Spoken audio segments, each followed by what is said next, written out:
need sales and you need marketing. But you got to do a couple of things. See, I want to teach you this.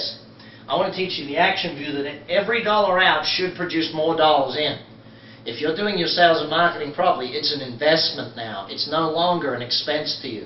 You will find out, and you got to do these two things though. You really got to focus in on doing these two things, testing and measuring. I remember years ago I was interviewed on a radio, and the guy said to me, "Brad, how come you're such a marketing genius?" I said, "You know, it's pretty simple. Instead of writing one advertisement, putting it in the newspaper and hoping it'll respond, I write 12 advertisements, put them all in the newspaper, see which one worked the best, and I keep running that." Testing it, measuring it. Run the ad, see what the response is, measure the results, and see where it comes. Working with a coach to put that in play is of vital importance for you to be able to make future decisions. You know, it's very simple for me in many of my businesses where we know if we run that advertisement, it'll turn into, it might be a $1,000 advertisement, it'll turn into $22,000 in sales. Now, if you know that fact, how often will you run that $1,000 advertisement? Well, as much as you can keep up with the $22,000 in sales. These are the things where, from that niche strategy, the testing and measuring, knowing what works and knowing what doesn't.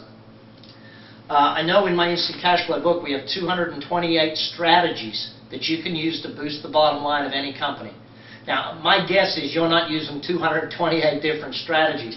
My guess is you might be using, well, I was going to say 28, but my guess is you're probably using more like 8. And probably not even effectively most of those 8. Excuse me. You see, as a business owner, we get so carried away or so wrapped up or so busy with what has to happen every day that often we forget that our job is to grow the business, not just run the business. And that's where niche really comes into it, and we build those strategies. So let's take a look at the next stage. After we turn those expenses into investments, which is ultimately our idea, we got to move up the ladder or up the levels of our process of coaching you and take you into that leverage. Because see, you started with a commercial enterprise, you now got a commercial profitable enterprise. You're making good profit on a day-to-day, week-to-week, month-to-month basis. Revenues are up, profits are up, cash flows are solid. What we got to do now is get the business ready for the next level of growth. We got to make sure it can sustain the current level of growth, but ready also for the next level of growth. And that's where that leverage always kicks in. Again, my definition is ever more with ever less, or an even easier way to put it is divide to multiply. What I mean by that is you divide up the tasks to multiply the outcome. You know, Henry Ford started this whole process back with, back in the Model T Ford days when he built the assembly line. Dividing it up to multiplying the outcome. What we got to really look at, and the way that leverage is all about, is this word here, systems. Okay, putting the system in place.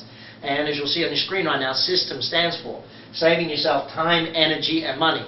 I'll say that again. Saving yourself time, energy, and money. So what is a system?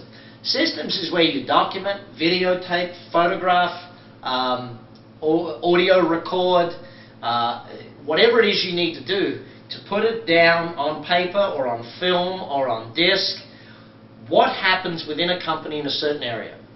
From how to do it, right through to how to measure it, what the measurements should be, what it should look like when you're finished. These are the things that you need to have written down. Most of it's probably in your head. As a business owner, one of our biggest challenges is that in our head is all of the things about how our company should run. What you've got to do is you've got to make a list. I'll make it real simple for you. Make a list of every routine task or operation or activity that happens within your company. Stuff that happens every day, every week, every month, every quarter, every year.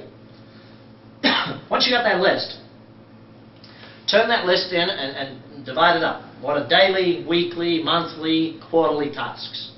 Start with the dailies. Start writing down how to do them all. Every task that happens every day, how do you do it? Photograph it, videotape it, do that stuff. Have a chat with one of my coaches about the most effective ways to make that happen within your company.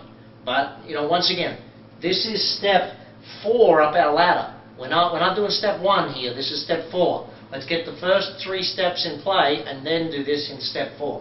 Putting the systems in place is very important. I say it to you this way. Systematize the routine and humanize the exception. 80% of every task that happens in your company is going to be a routine task. 80%. 20% is why we train good people to work in our company. And that's where we get to this next step, the team building, okay? Team building is where that humanize the exception comes in. You got 80% of your tasks get done on a regular, repetitive, people need to know how to do it type nature. See, instead of taking months to train someone now, you take a few hours to take them through the manual and then a couple of hours longer to train them in what the manual taught them. That's the important point of systems. Here we are with team building. Really what we're aiming for in team building is to build that solid core of people. Here's my cycle of business, or the way I see business working. You're the owner. You got a team of people.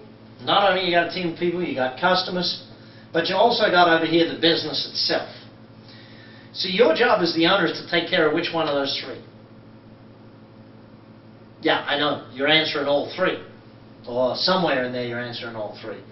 The owner takes care of the team, the customers, the business itself. Well, this is the way the business should cycle. The owner should be taken care of. Take a look at it on your screen. The owner should be taking care of the team should be taking care of the customers, and the customers should be taking care of the business. I'll say it again. Owner, team, customers, business takes care of the owner. So your job as the owner of the business is to make sure the team are doing a good job.